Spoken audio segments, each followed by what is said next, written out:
Hey y'all, I want y'all to take a listen to this story with me because a pastor over in Oklahoma City, his name is Derrick Scobey, I hope I'm pronouncing his name right, was arrested after his wife called him and told him that a T woman, well the T is for trans, had inappropriately touched her. So let's take a listen to this video. But before we do, I want y'all to subscribe to the channel and also like the video so the algorithm can push it out, because you're not the only one who wants to see it. Did you touch my wife? I was styling your wife, and I did not touch her butt. So she's mistaken. You didn't touch her. She's mistaken.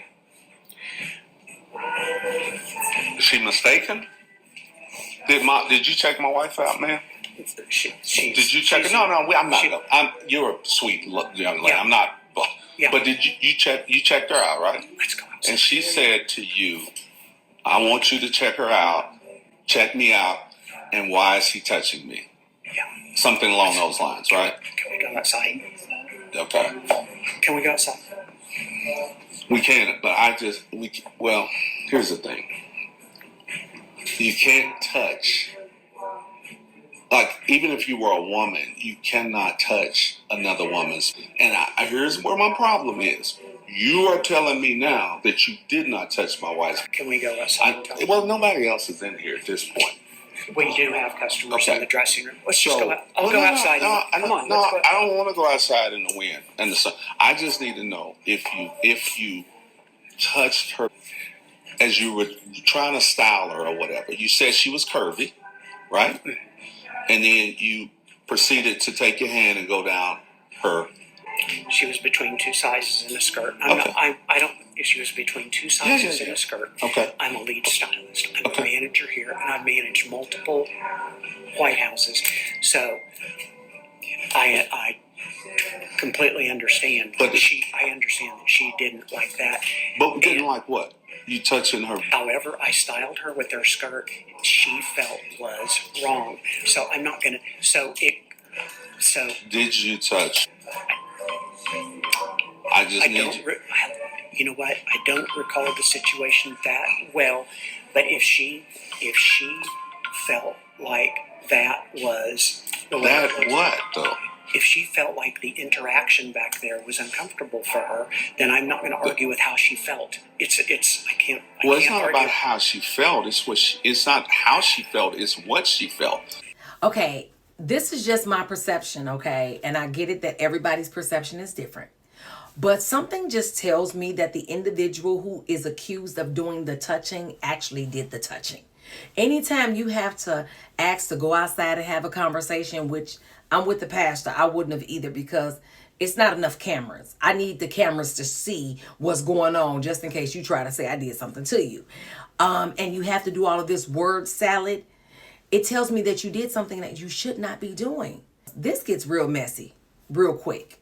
And I think that law enforcement is the reason why it got messy, because they didn't do their due diligence. But let's take a look. I mean, we gotta get out of the store. Oh, I'm not leaving.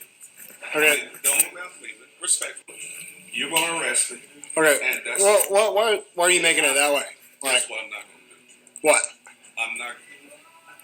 I'm not going to talk anymore other than tell you I just talked to Vicky. Okay, I don't care who you've spoken to.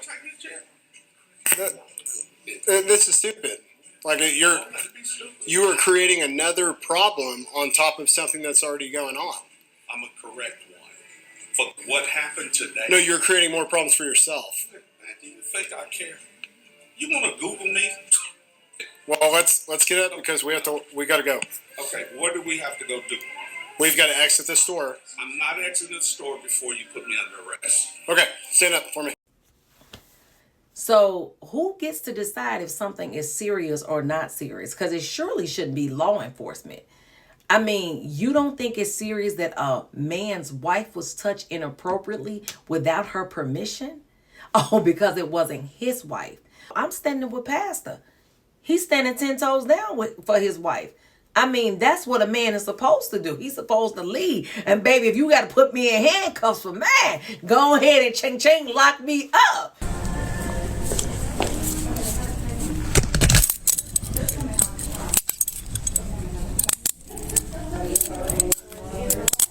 Okay, so this is a trespassing. So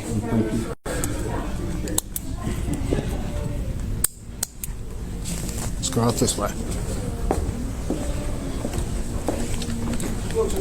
Hello?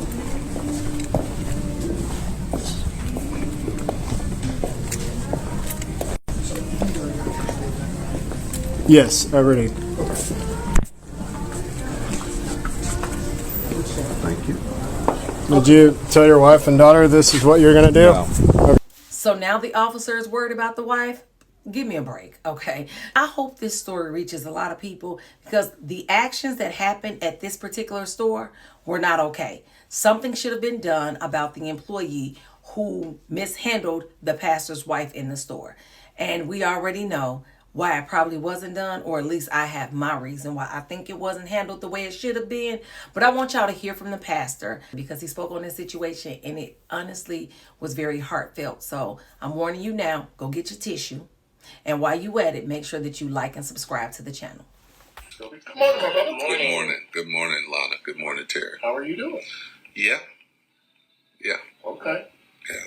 Yeah. Been a rough weekend. Yeah, I know it has. Yeah. And would you like to share with us, some of the things that you've experienced over the weekend? So, thank you. And first, let me say thank you to Mr. Kevin Perry. I have never called him and asked would he allow me to come on the open mic show. I called him 45 minutes ago. He said, absolutely, Pastor. So thank you, Mr. Perry. Thank you, Lana and Terry. So on Saturday, we had a huge distribution at OCCC. I get a call from my wife, and she said, I need your undivided attention. Well, she's never called and said, I need your undivided attention. So I said, okay. So then she proceeds to tell me the story about what happened in Edmond. I said, okay, I'm going to be there. Give me about 20 minutes. I get to this store. She was in the store. She had tried a couple of different things on, and this guy, he comes around the corner and he sees her and he says, you know, that women pay a lot for that. Okay. He's speaking of her butt, just call it the way it is. And then, a moment later, he comes behind her. Now she's dealing with this young lady that works in the store. He comes behind her and he said, you are curvy. And then he proceeded open hand palm and he rubbed her. Oh, hell no! Let me share that it is a man. I live by a book that is just say man, woman. I love everybody. I love all the LGBTQIA community. This just happens to be a man who dresses as a woman. That's your choice. It's your choice. But it's a man that's dressed like a woman who has been married 3 times to women and is currently married to a woman. So you are a man that has some desire for women because you're married to one and been married to one. So I wanted to go on record and looking at him, with the nails and all that, then that's how you're dressing, but it's obvious that you're a man. So that is the man who did it. So I get there and I call Chief J.D. Younger, the chief of the Edmond Police Department, who we're friends. I mean, this is what he said before. And so I called him. I told him, I said, hey, this is what happened. He said, yeah, Pastor, go ahead and call this non-emergency number and request somebody to come out. So the officer comes out 15 minutes or so later. We tell him what transpired. We, as in my wife, tells him what transpired. And I'm not here to tell her whole story, but I have to give this backdrop.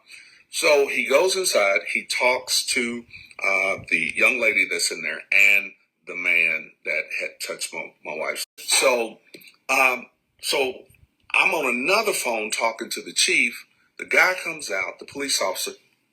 He says, yeah, I talked to him and we're going to go ahead. We'll do an investigation and go ahead. But he just said, no, I'm not getting ready to arrest him right now. That's just not getting ready to do that. So I'm talking to the Chief Younger, and then this guy's saying that, and then he's pulling off, and somebody said, you say he's talking to the former DA. My wife was on the other phone talking to the former DA. I'm on the phone with the Chief of Police. The other officer is getting ready to pull off, but before he gets in the car, he says, get away from the back of my car. I said, man, there's nothing illegal about being right here. So I'm on the phone with Chief. I said, Chief, is this something illegal about me being 4 or 5 feet from the back? He laughed. He said, no, Pastor, I can't think of anything that's illegal about. So the guy leaves. I'm standing there, and I'm feeling defeated. I feel like I'm helpless. I'm looking over at my wife, and my wife, our daughter, is sitting there. And I'm standing there like, what do I do? And anybody that knows, they know I'm not some weak, jelly-spined guy. But this hurt. People think that you go from whatever to anger. No, the psychologist says you go from whatever happened to you first to hurt.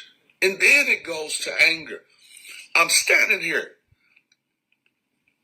My wife tells me that I looked up into the sky. She said it was like I was in a trance. And she said she saw my eyes. Well, at that point in time, I said to myself, this is how people feel. This is how people feel. Who, there's nobody to advocate for them. And I'm like, I advocate for people daily. And I'm sitting here, and I don't have anybody to advocate for me and my wife in this situation. And Terry, I'm looking at my wife and saying, I can't even protect my wife. I told y'all was gonna need y'all tissue. Like, this was a really sad situation, and it should let the pastor know that the chief is not his friend. They were more concerned about the blowback of what that person could have said and how all of this would have made the police station look negative than to do the right thing. But you know what? The pastor has spoken. He stood his ground. And I feel like that is a part of him protecting his wife. He let them know that you're just not going to walk over me and you're not going to walk over my wife. And so he's talking to the point where the news picked it up. Why don't we take a listen? A well-known pastor and member of the Oklahoma County Jail Trust was arrested in Edmond this afternoon. Derrick Scobey says the arrest stems from an incident at a store where he says his wife was inappropriately touched by an employee. News 4's Abigail Franklin spoke with Pastor Scobey and his wife about what happened. Abigail. That's absolutely right, Adria. Pastor Scobey says he got the call from his wife telling him what happened. He says police were called, but nothing was done. So he went to the store himself. There is a level of appropriateness, especially when you are dealing with customers. An uncomfortable moment for Angela Scobey after she says an employee at White House Black Market in Edmond touched her inappropriately. All I know is that I was very uncomfortable with it. She says she was trying on clothes when an employee made a statement saying Angela was, quote, curvy. Angela says that's when the worker allegedly touched her butt. She says the employee touched her a second time. That's when she went to the dressing room and called her husband, Derrick Scobey. I did not want it to happen, and I didn't even want to see him again. Scobey says he was buying food to give out at his church when he got the call. When I get there and we got no help from the Edmond Police Department, and I called a former district attorney who, when my wife explained to him what had transpired, he immediately said, what you just described is sexual battery. Edmond police did not arrest any store employees in the incident. That's why we're not showing you their faces. I don't believe that any police officer should be able to let a person go who committed a felony crime while we are standing there saying, now, if it comes from a credible citizen, then the officer should arrest. I guess we're not credible citizens. Scobey refused to leave, so the store called police. There's a male there that's refusing to leave. I believe it's going to be the husband. Police came back and asked Scobey to leave. When he did not, he was arrested for trespassing. Well, you're not going to grab my wife where you want to grab her. I advocate daily for the least, the left out, and the left behind, other people. Well, how in the world am I not going to advocate for my wife? I did go into the store to ask employees about what happened, but they said no comment. Does anybody smell a lawsuit? Okay, maybe your senses is not working with your nose. Maybe it's a little stopped up. Do you hear a lawsuit? Because that's exactly what I would be filing. You don't get to touch someone and then nothing happens. I would file a lawsuit on the store. They're definitely in a lot of wealthy neighborhoods, so I'm sure that somebody keeping that store open and money is somewhere because they would be paying me. And I would also file a lawsuit against the police department because they didn't handle that situation right at all. You know, you can say somebody did something and they don't need witnesses to arrest somebody. So when this woman said that that man touched her inappropriately, I mean, T-woman, trans, whatever they want to call themselves these days, I'm calling it a man because I see you as a man. You got man body parts. You a man to me. Then the police should have arrested that person and let the court system handle the situation. The pastor should not have been arrested or trespassed. But of course, the store is going to protect their employees because the store is going to protect itself. And that's why this situation needs to go to court.